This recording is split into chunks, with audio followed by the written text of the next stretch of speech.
All right, 4Runners, oil and filter change. Quick video, as they say on YouTube. Let's get right into it. 5W30, 5.5 quarts with the filter change. This is what I use. I've been using this forever. It's a blend. I'll link everything down below. I only use Toyota filters, and here's the part number, 90915-YZZD1.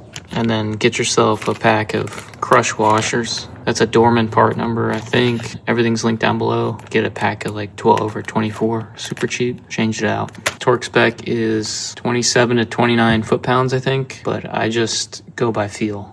That's just me. All right, so obviously I have mine on a lift, and I'm gonna do that to give you guys better views of things. There are different ways you can do this depending on sort of your personal preference. You don't technically need to take the skid plates off. They do have an access to the drain bolt. I'm gonna take my skid plates off to get up in there, give you some better views, and I like to clean some stuff off while I'm in there. For access to the filter, you can take this little cover off if you're not taking your plates off, or if you're taking your plates off, you can just get your arm up there and turn the filter off. If you want to take your skid plates off, it's 3 bolts in the front, a bolt right there, 2 bolts in the middle, and then 2 bolts in the back. Real easy. It's 2 pieces. They fit together right here with a little metal tongue, and then just do it in reverse. But let me get these plates off and we'll get started.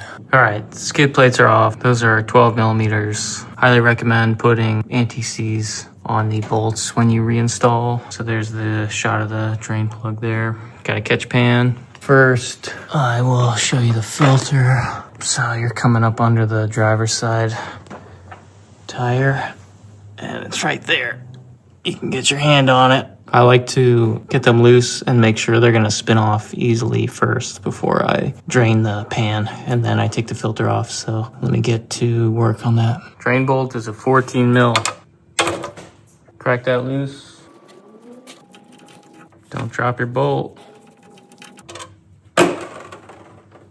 Let that drain out, and I'll be back. All right, we got our oil out, got the drain bolt back in, and we're gonna spin out this filter. Again, it's right up here, and you should just be able to get a hand on it.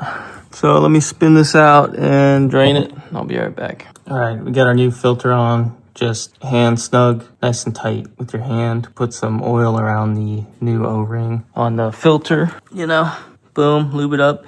The Toyota ones do come with some grease on it, but I put oil on them anyway. Again, there's the part number for the filter. Now, I like to go around, take some brake clean or just some rags and clean up everything that you can with your hands. Definitely do that if you're chasing any other oil leaks, like your oil cooler gasket or valve cover gaskets. I suspect I have some kind of leak going on, so I'm gonna clean all this up best I can. I'll be right back after I lower it back down and put the oil in. 5.5 quarts, 5W30. Be right back. All right, obviously there's the oil fill cap, so I'm gonna put this whole jug of 5 quarts goes in, and then a half, and then I'll let it drain down, check the stick, check for leaks, and check out my channel for how to replace the oil fill cap gasket, because that will flatten and you'll get pretty good oil seepage leak out of there, evaporation. So let me get a funnel and let me put this 5.5 quarts in. I'll be back. All right, guys, so check for leaks. Put your skid plate back on. If you took it off, you should be good to go. Let it run. Check your level the next day,